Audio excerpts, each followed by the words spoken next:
very happy to see every individual join this live event to learn the latest technologies and its applications for global expedition without borders. I will talk about the latest technology in 360-degree cameras, how we use it in robotics and drone for the application from home tour to field trip, especially across the Pacific Ocean for communications. Tourmato is founded by Googlers with multi-dimensional and cross-field skills. I'm Luke, the founder and CEO of Tourmato. I have a strong technology background. We also have Lena for product development and operations. She has a great skill on business intelligence.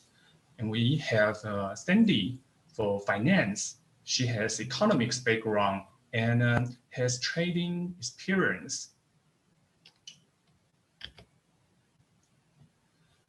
And we have more. We so far have 2 offices, one in California, San Francisco Bay Area. Here we are supported by Plug and Play Accelerator. By working with them, we are able to expand our US market quickly. We have another office in APAC. There, we collaborate strongly with Taiwan government and the universities, such as National Taiwan University. Tourmato also have a couple of licenses in order to do the business by using unmanned vehicle. And we have a real estate license in order to conduct real estate and real property activities. What is Tourmato? We build software that emulates in-person experience. We are able to let people see and learn and interact with remote places and cultures without travel pains. Now let me open the pointer and capture. Okay. So what does the in-person experience mean? Well, we can split the 2 words. One is in-person. When people first think about in-person, they probably will first think about if they are presented at a physical location. Or you might think about when you are physically at a location, how do you mentally engage with someone or the surrounding environment? And in this in-person experience, people concerned about if they are able to perceive something as an experience, such as you can see, you can hear, or you can touch, or if you are able to interact with people. So when we combine these 2 words, in-person experience could be a physical perception or physical interaction, or a mental perception or mental interaction, or both of them. But so far, it's still very challenging to create in-person experience. Why? Think about if you want to be in person at a faraway countries, it takes your budget and time. And for certain groups of people, it's very hard to them to be in person, such as people in hospitalization or people in disability, just almost impossible, very hard to them because they are lack of accessibility. Or because of border controls, some countries' citizens, it's very hard to enter into another country. They have to apply a visa and wait for a long time and may get a disapproval. Or during the recent pandemic, lots of countries are locked down, require people staying home or in quarantines. So these 3 factors are a big challenge to have a perfect in-person experience.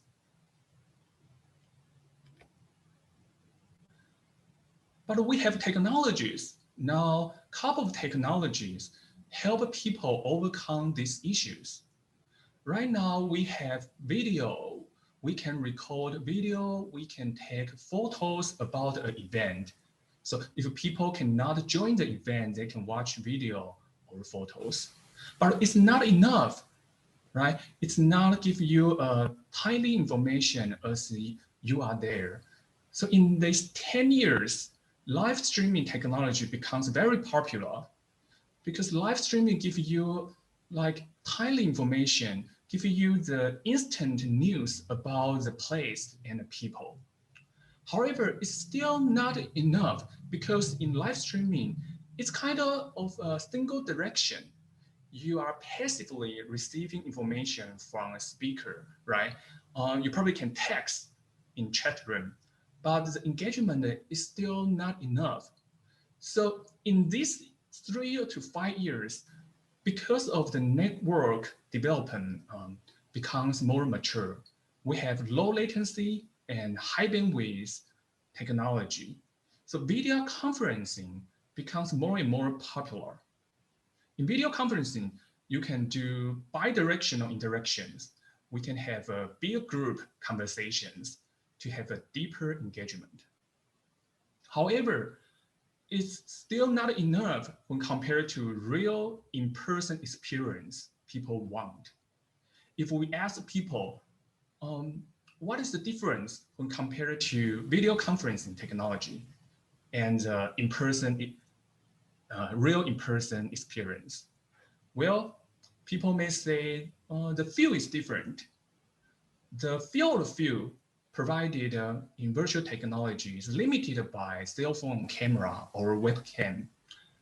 The field of view is quite different when compared to the real world, the complete view, right? It's the first difference people may notice. And the second difference is about the sound. In the real world, we can hear multiple people's voice in the same time. And also we can hear the ambient sound from environment. It's still quite different when compared to virtual space. And we also have, there's also difference people mention about you cannot see the detailed facial expression or body language in virtual technology, right? And also people may bring up a very important concept is about the mobility. I just cannot feel I am moving together with the remote people, right? I cannot feel I'm there. I think I'm still isolated at my home. So there are still lots of aspects we can improve, which create a window of opportunity for innovation. This innovation, every innovation which can address and improve these issues can bring the next big thing and to try to merge the virtual and the in-person gap. Let me give you a concrete example in real estate industry. In real estate industry, there are two major problems to solve. One is people always feel it's lack of transparent information when they want to buy a home. For example, some agent may say this home is good, but another agent will tell you this is not good. Or you might wondering on the background of the home, any history about the home, or if your neighbor is good or not. But it's just not easy to access this information because the lack of transparency is one big issue. The second big problem is about the process. To buy or to sell a home just involves so many manual parts, require lots of paperwork. This is why people always hire third party like a real estate agent to help to process the real estate transactions. So lack of transparency and too many manual parts and paperwork just makes the industry very hard to the transaction. Making the buying or selling a home is not as easy as e-commerce. And so right now, the leader in this industry, they are innovating the industry. For example, the big leader in this space is Redfin. In Redfin, their website will give you a live map. If you use their website, they will show you the price and the price range about your region of interest. It will also give you many photos or videos or 3D virtual tool with detailed descriptions from every transaction the home had to the spatial issues need to be taken care of, such as if you are in the flood area or you are around earthquake fault line. And one more wonderful thing is Redfin is automating the process. Lots of paperwork right now is online and in an electronic format. But it still cannot make the real estate purchasing as easy as e-commerce. It's just not there. Before pandemic, there are only around 2% of buyers then purchase a home without being in person. Largely is because they are international buyers. They buy a home just because for investment or vacations. During the pandemic, the percentage rise up to about 10% because lots of people want to move from urban area to suburban area to have work from home real estate as quickly as possible. So everyone in this industry realized that the in-person tool is the last mile to make the real estate industry e-commerce totally. To make the transaction of a real estate, just like you buy goods from Amazon or eBay, all the block item is in the in-person tool. I would like to tell about a little bit background about the difference because lots of our customer or investor asked why we cannot what's the major difference between real estate and personal property. One is the price. The personal property cannot cost you as much as the real estate, right? And the second is about the legal perspective. Lots of goods that you purchase online is personal property, right? But real estate is real property.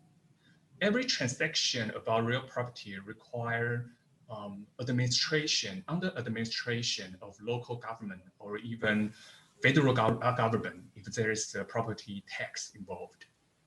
And it also requires more third parties like real estate agents or escrow or title insurance company to make the transaction real and make sure every transaction is clean. So it's just not as easy as if you buy something you don't like, you can return. No, it's very hard. If you buy a home, you're not satisfied.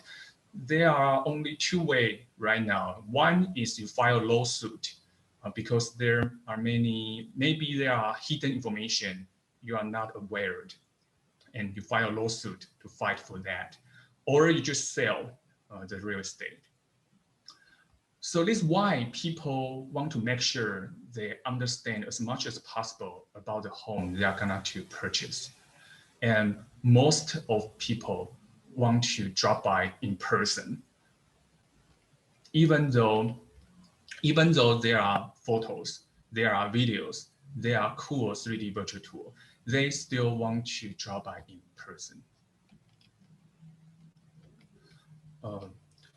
The good news during the pandemic is because of pandemic, the limitation and people don't want to drop by in person. So there are lots of virtual technology keep developing and keep being adopted. People can see as many as cool features, photos, high resolution video, Zoom with agents, and 3D virtual tool, kind of help the real estate transaction. This is why during the pandemic, there are about 10% of people they just watch this virtual material and decide to buy a house. But from 10% to the 100% is still a long way. So right now, people are thinking about what is the next technology can be included into the current technology in real estate. Very luckily, in these 5 years, the robotics, this technology improved a lot. One reason is because the AI got ramping up. Lots of cool AI like computer visions is more mature. So it enhances the robot's brain to have a better judgment. In the same time, we have lower length latency and higher bandwidth network, which gives a very good live streaming ability to robot. And also the autonomous car technologies gives lots of important progress on LiDAR technology. And right now we can get the consumer level LiDAR technology and can be integrated into a robot to have a better measurement and vision. And also people can build a very good mobility system to make the robot move. If we consider all of these elements recently become consumer available as the integrated systems, and the new technology which shows up, people call it tele-operation. Tele-operation means you are able to control a robot at anywhere, anytime in a home. So just like I show in this video, if you are in Asia, you can control a robot in California. And you can see, you can explore the real estate. And when integrated with this RICOH THETA 360-degree camera, and you are able to get omnidirectional information. So these slides show you this panoramic taken by 360-degree cameras, and also show you where you are, which area had been explored, which area is still unknown to you. And you can do that just by operate a robot remotely.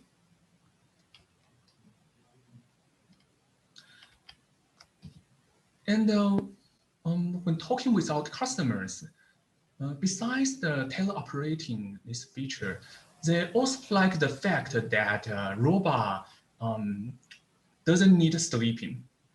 So when the robot is idle in the home, right, it can record many information about the home.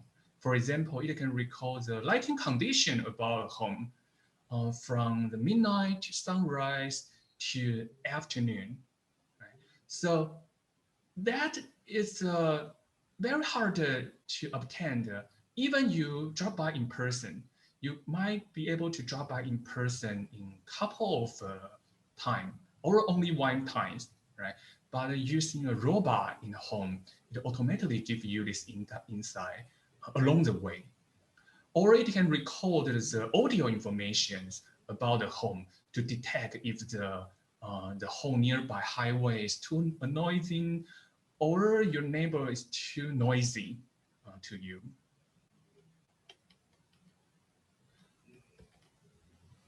So all this effort about tele-operation is to give you a real-time speed, because of right now you have real-time, we have real-time technology in live streaming. Just like you're using Zoom, you are in real-time communicating, right? So you can do that tele-operation in real time as well. It's one technology can merge the gap between virtual technology and the in-person experience.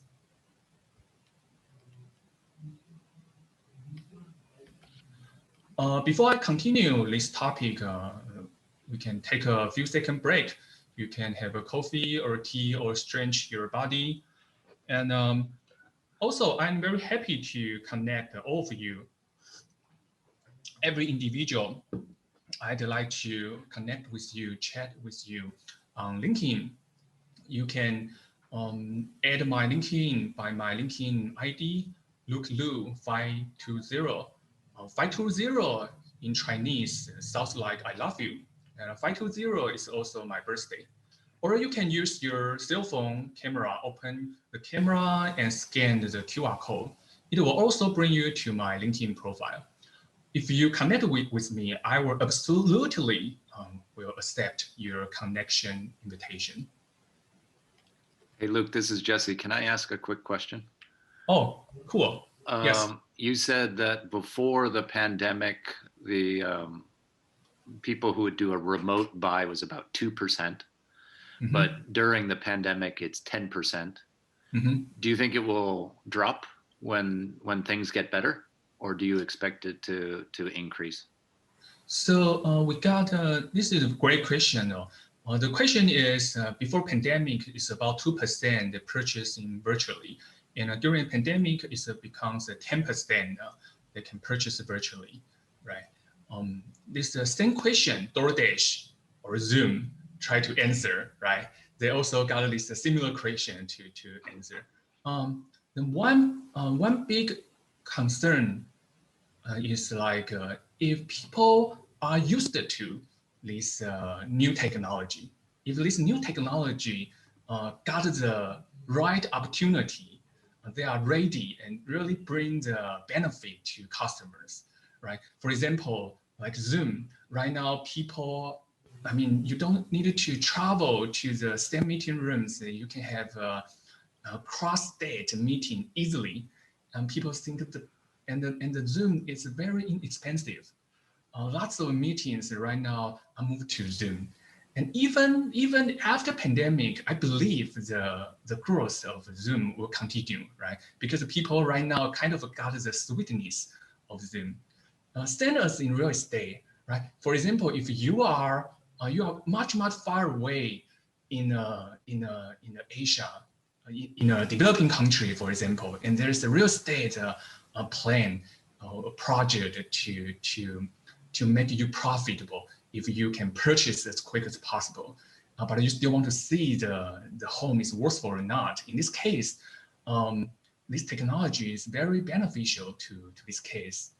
And the second case is about for certain application, for example, for leasing application, right? For leasing applications, people are kind of already used to do that in virtual. But right now, because of the pandemic, people are adapting more and more technologies, right? So it makes the leasing office much easier to lease their home. So I believe that more and more home will start take this strategy to move more activity online. Or let me put a bottom line of that. How about reducing the in-person visit frequency, right? If we before that, you might need to drop by the home 2 to 4 times before making decision. How about we help improve to you? We only need to drop by once, right? Is it also improve the efficiency of the industry? So that's the window of opportunity we can do innovation. Hope I answer your questions, and Yep, thanks, Luke. Very willing to take more questions. Yeah, just think about like 1995. It's an old age, right? When people started selling book online, right? People, I mean, there are always controversial issues. Say, I still want to read a book in store, right? But right now, almost like 70% or 80% people just buy books online, right? So it's a need time and need a new technology to keep improving to achieve our mission. Cool, I really appreciate questions because they always motivate us to think deeper. And the next topic I would like to talk about is about if we look at the spectrum I mentioned before, the virtual to in-person spectrum. When my team does the study, we find that it's very similar in the e-learning technology development. e-learning, it's a huge industry, and it's lots of unsolved problems still in e-learning, right? People may learn something by watching YouTube video, right? Or by recently using live streaming to learn how to play piano or guitar or how to cooking, but in real time live streaming, right? Or in video conferencing, right? You just chat by your language teachers to learn better in languages. But we know still not enough, right? We know there's still gap between we learn something online or we learn it in person. And what is the gap? The gap is very similar to what we mentioned in real estate. Let me give you an example about the specific domain in e-learning. It's about field trip. Let me grab my tea. Field trip. Do you have field trip in your school life? I believe a couple of, or many of you might think about your school age. You have a field trip with a group of your classmates and you are very impressed by the field trip. You learn the relevant knowledge, right? To give you the motivations and also strengthen your perception about the world and also help you to interact with society, right? But the field trip, actually, the number of field trips is actually decreasing around the world. The field trip right now, the statistics shows only about 33% of students can have one trip per semester. And almost the field trip is in local. They're limited around the school. And why?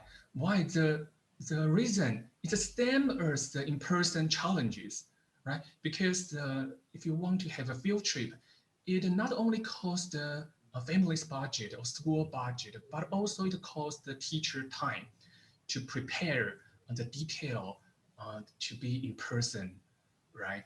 And it's also the same issue about the accessibility, right? There, if people are living in marginalized communities, right, or if you are in the low-income school, it's just very hard to have expensive in-person field trip. Or there's the border controls, right? Still, if you want to have an international field trip, let's put it this way, it's just not possible. You have to apply visa, or during pandemic, you have to stay home. The problem is the same. E-learning meets the same problem as in real estate.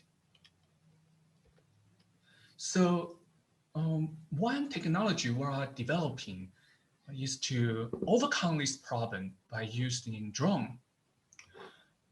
Drone has a degree of freedom to fly anywhere you want, can give you visions, right?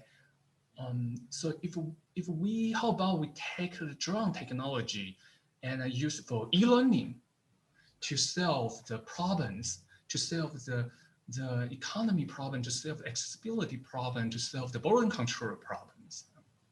The idea sounds very cool, but the biggest challenge we were facing first is about the drone. The drone technology, when compared to other technologies such as video conferencing, is still new. When we first developed this technology, our drone size is very big. It's not easy to carry on. And also the communication system is also very hard to develop because we just cannot find a scalable method to do that. But just during these 2 or 3 years, the hardware of drones becomes more and more mature. Right now, we can just buy a hand-sized drone just from Amazon or eBay. Right? And we can develop our own software to communicate this consumer-level drone. That brings a new window of opportunities. Right? We don't have to build our own drone anymore. There are lots of third parties give us very inexpensive and small size drones. What we need is to focus on our software developing and keep adding features.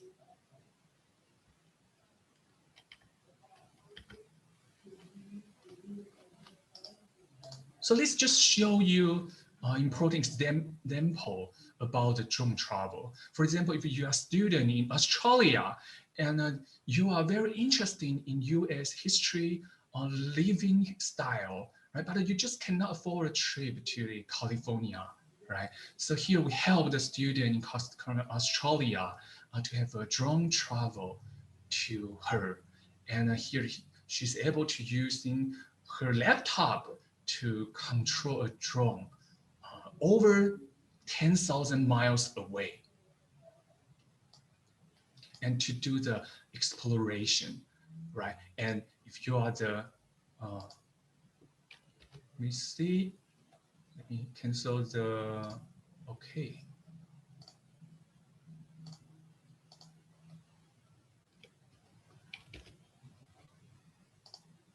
Okay, let's continue. So if you are a teacher, you are teaching the indoor design, right? Or you are a cultural teachers.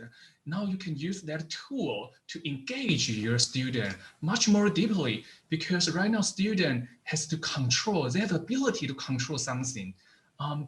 Then I mean, people love that. People want to really engage in a place. Hey, Luke, we have a question in the chat, if it's okay. Okay. What are the limitations of the connection from the drone to a VR headset? This person says, I've seen some drones with specialized radio transmitters for video. Are you focused on a Wi-Fi to laptop base station connection? Yeah, that is a great question about the telecommunication system, right? Yeah. So we have a technology team is very talented. We have a very great telecommunication system. It's compatible with Wi-Fi and LTE. It's a key improvement and milestone about our team. So you can use your 4G or 5G LTE network, right? As long as you have this network in your mobile phone, and this mobile phone can communicate with the drone as one solution. Or if you focus on indoor, then you can set up a Wi-Fi and using the Wi-Fi solution.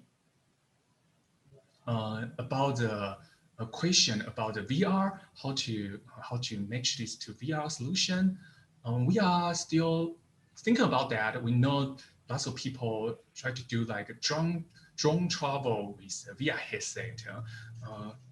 We like to hear more expert to collaborate with us to make our technology available on the VR headset. One issue, when I was working at Google, one issue I find is about discomfortability by wearing VR headset. Because wearing VR headset, you are sit in a static location, right? You don't have the ability to move. But when you control the drone, it moves on the screen. It causes you a big sickness when you're using the VR headset. I do know there are a couple of technology to reduce the discomfortability. So this is an interesting space. It can give us the 3D drone travel. I believe that is the future. This is what the Facebook is doing. They want to have, they claim they want to achieve 50% of their employee can work remotely, right, to match their VR vision. Well, Luke, just to confirm, so you can transmit over 4G and 5G? Yes, and I can transmit it either by Wi-Fi or by LTE. Yeah. Great, thank you. Yeah, actually, my phone is 5G now. I can see there's a 5G logo on my phone. So it really gives us a very good connection, that quality. And this is why tele-operation will be a big thing when the 5G coverage become more and more higher, right? The one big issue why the tele-operation cannot be used in large scale is because the latency and bandwidth cannot support that. in the 3G or 4G, you still get some kind of feeling, a little bit delay. But in 5G, everyone claims there's 5 to 10 times improvement, right? It will almost solve the problem along the way. And here just shows an example, like we are doing the experiment to integrate a drone with a 360-degree camera, just like the audience asked about how to integrate with VR, right? The 360 is the key technology to do that. In order to do it in VR, you need to capture the VR content. That is the root of the VR. If you don't have that, it's just like you watching a video in 2D. So this experiment we are doing is to integrate RICOH THETA, the 360-degree camera, and to give us omnidirectional information, just like I show in these slides. You can have the top view about the space. You can even have a bird view of the space or a side view, just because of the 360-degree camera's technology.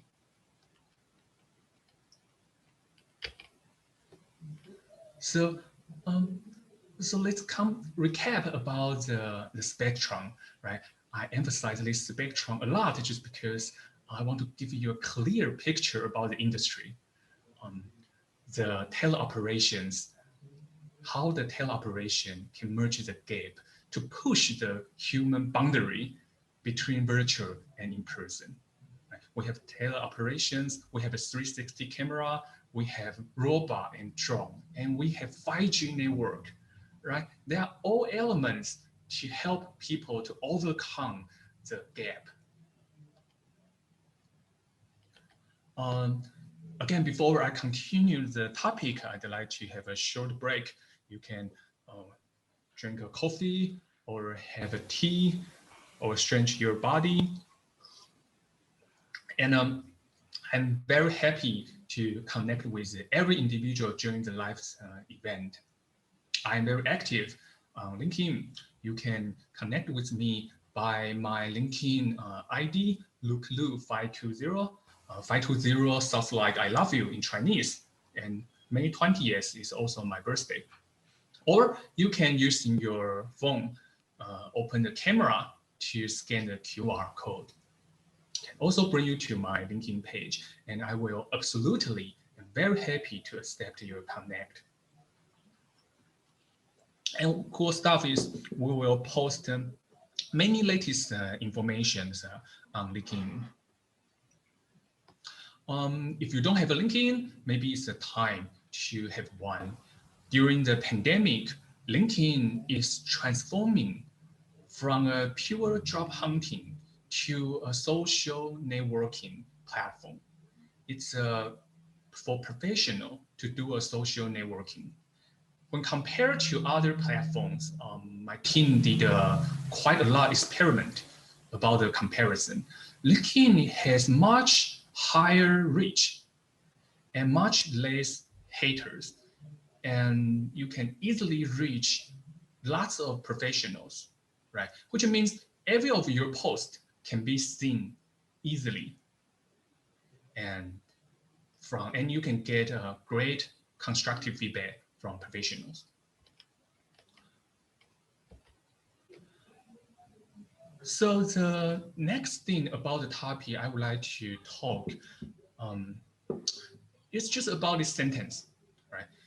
One of my friends, she's working at a Google user experience team, and she told me user experience should be more important than in-person experience.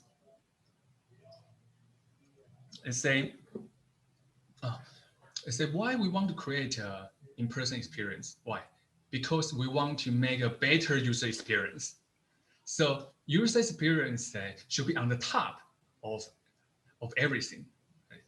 And when we ask our customers, they always bring up over 3 important issues they think is important to user experience. The one is about region of interest. During the tele-operation, could you tell me about where is the important area I should first look at? You give me a hint, give me a tips. about that. Right?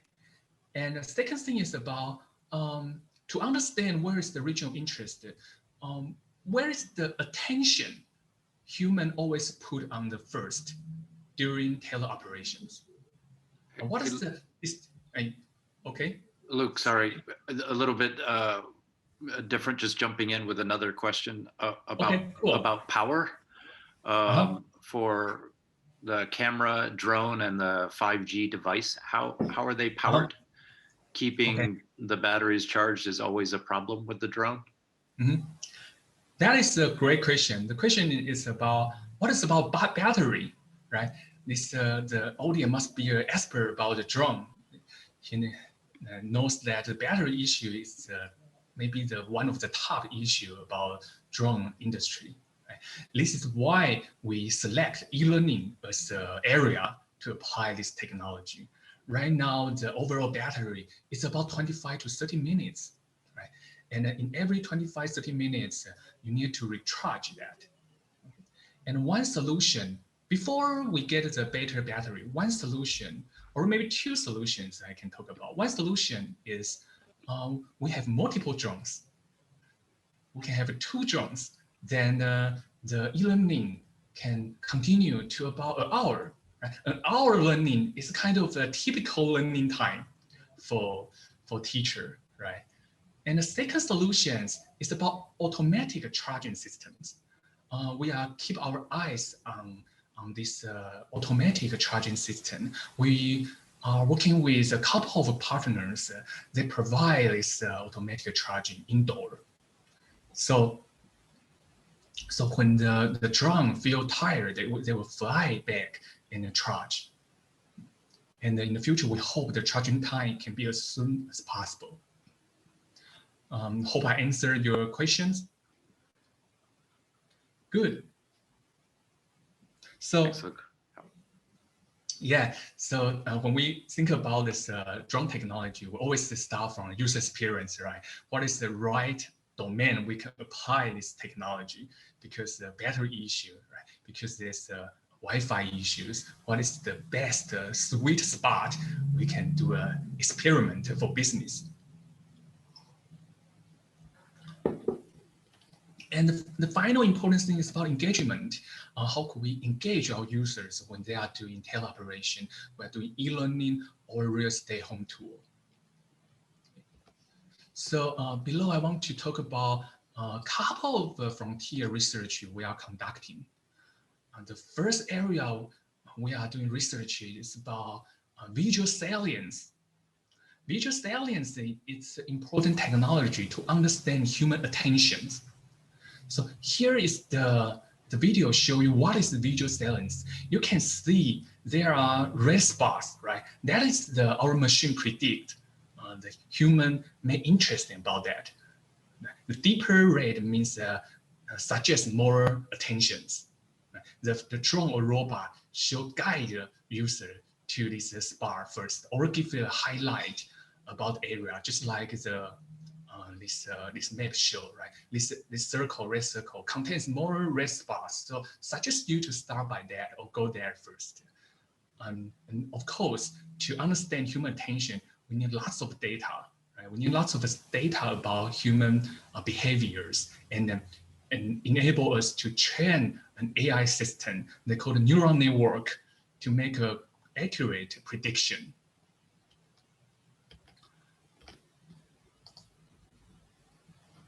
And if you have the human attention, you basically have auto-guide ability about anything, right? You can guide your users. You can auto-guide your users. Say, oh, you just see that, and you can automatically change your camera views based on the human preference. Right? Before that, if you don't have that, you will get a static view. Right? Think about a camera you mounted on the tripod. Right? It's just a static. It's basically stuck in a static view.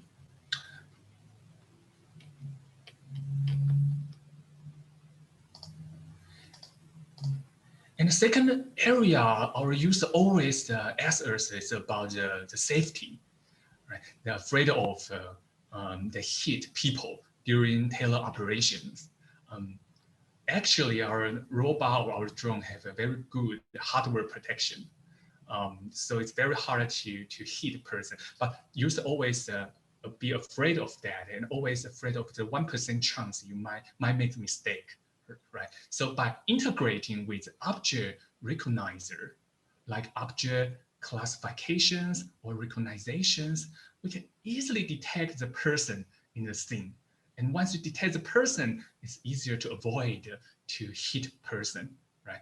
And to the further is if you know where is the person, it's easier to you to interact with the person as well. And we'll also do some little experience with advertisement, right? This shows you if there's an important brand which sponsors us, or important brand we want to people do exploration, new store they need some visibility, right? Here we can basically can recognize this sideboard as well.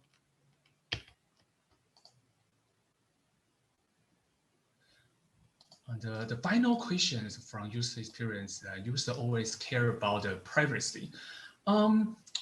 This is the bidirectional privacy. User care about their own self privacy, and the people are taken by our 360 camera also need to take care about their privacy.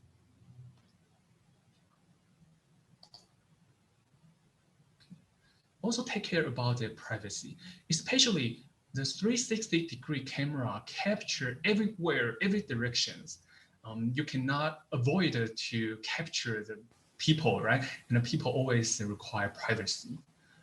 So the important skill is if we're able to do the face blurring to protect the people in real time, just like the this video shows.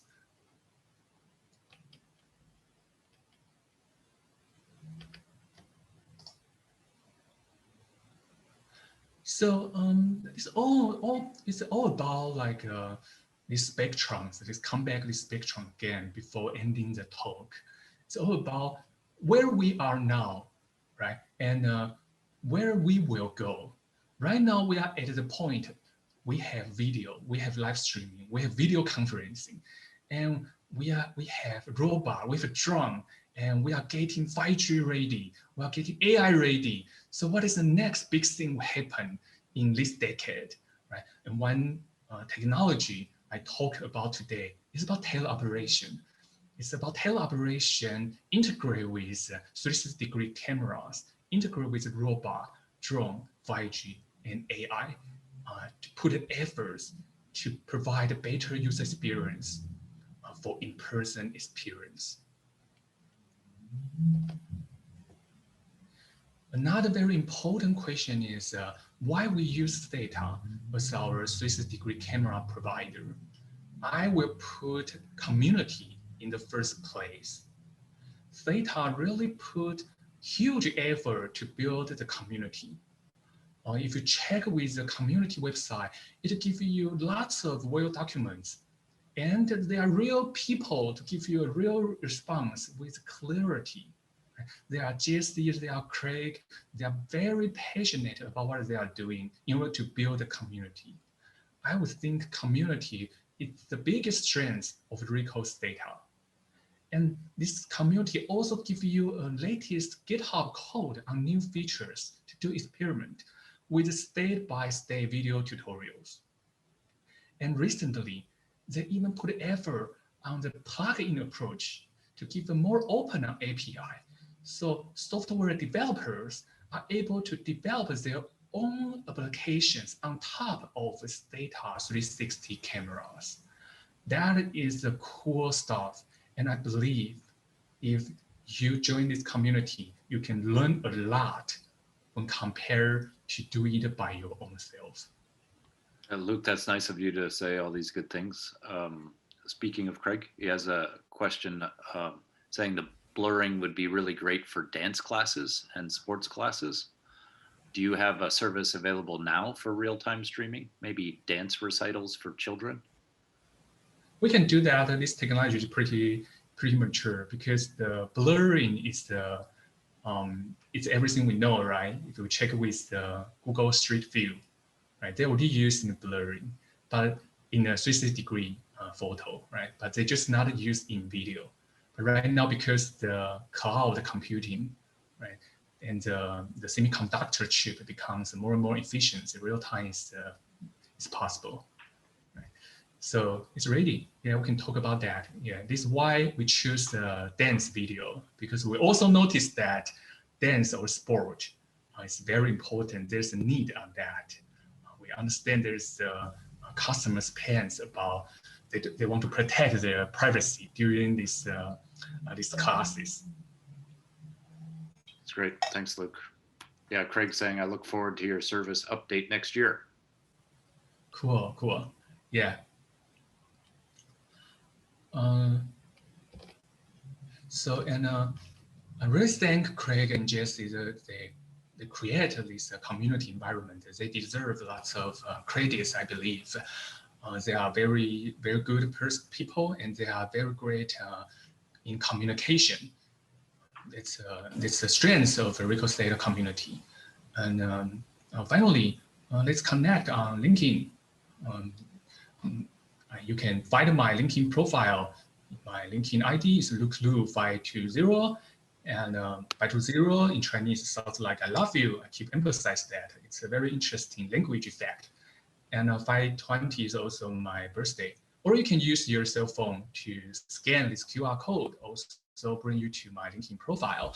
I will accept your connect, absolutely. That's it. So thanks for your attention.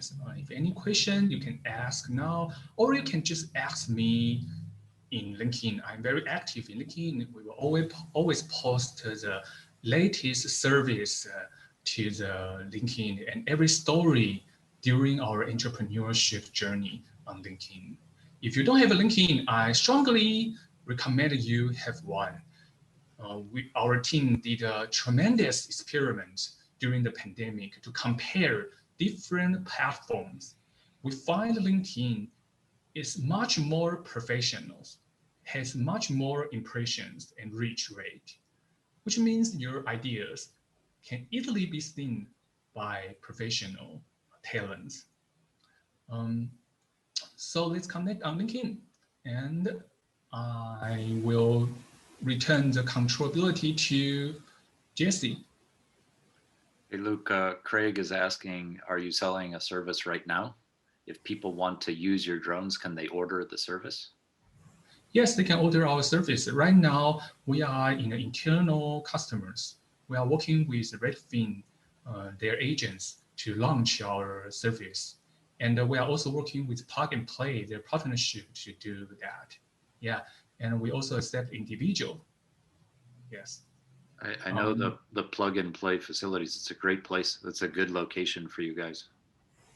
Yes, yeah, we want to have more like more deeper working experience in this industry, right? So we first work with the enterprise level because they know a lot about the domain knowledge. What is the detailed need in real estate? What's the detailed need or in e-learning? Yeah, but if every individual who are very interested in our service, please just ping me on LinkedIn. I will answer your questions. I want to chat with you. I want to understand your problems. The nice thing the nice thing in connecting with me early stage is we still have the opportunity to customize for your need, right? It's not like 100% all-in-one solution for everyone now.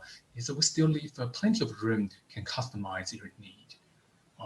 So it's a great opportunity to work with us.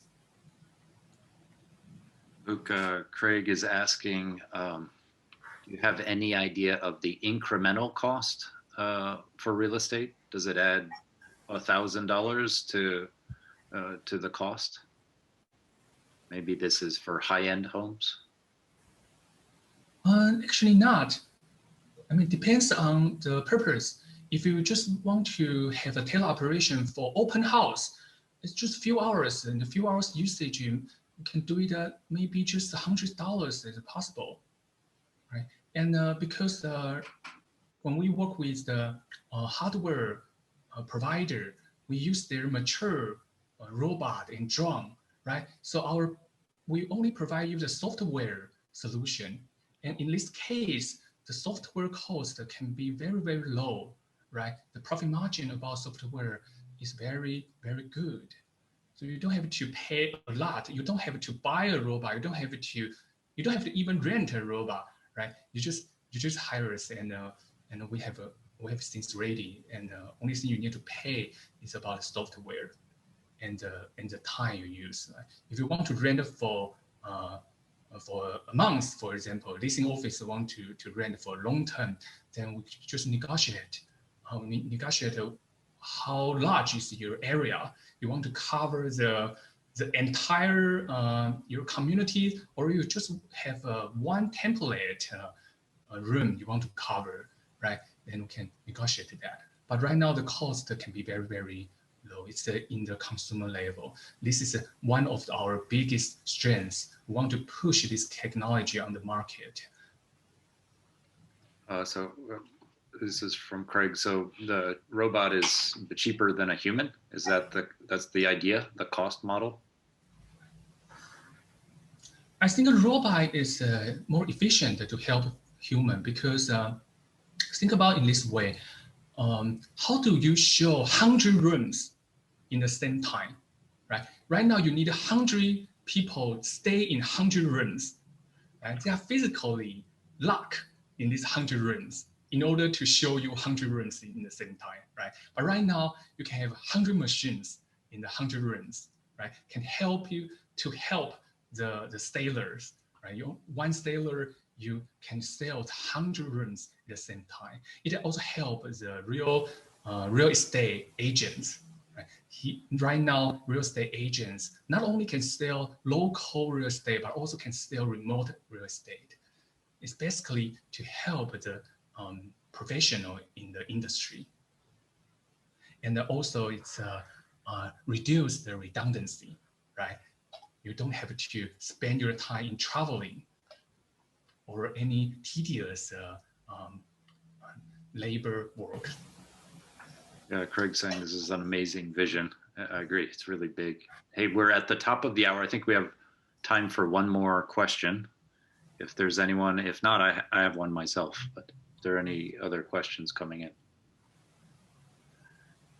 Luke, from me, the interesting thing was you said that telepresence or a robot can be better than in person. And you gave the examples of, checking natural light. They don't have to sleep. They could record for 24 hours. Or audio, like what's it like in the neighborhood? You can provide this information. I think this is great. It's better than an agent. Are there other examples of things that are better? I think so far these two features is critical. Yeah. Is there any better? This is a great question though. Yeah, it seems like we need to keep talking to our potential customer to ask if any like great visions from them. One thing I can think about right now is about perspective, right? Think about the drone. Drone is able to reach the place human cannot reach. Right? Drone can fly higher than people. Right. Drone can fly to a cave people cannot reach. Right? That is the strong advantage. If, for example, if you want to see the roof of the home, right? It's very dangerous as a human to climb up that. Right? Or you want to check the leakage from hard-reaching locations. Yep. Right? Robot is always a good solution to protect human life. Right. This is one big thing I can think about right now. That's awesome. Okay, I think that's it for time. I'd like to thank everyone who joined, and thanks for all the questions. And Luke, thank you so much. Appreciate all the effort and the time. It was a fantastic talk. Great. glad to be here, and thanks for your help to build the community. It's very important. Great. Yeah, I will give you a thumbs up. Okay. Well, we'll give you a thumbs up too, Luke. Thanks for all your work. I'm so excited to see your service launch going bigger. There's so much potential. Yeah, there are lots of potential and challenging.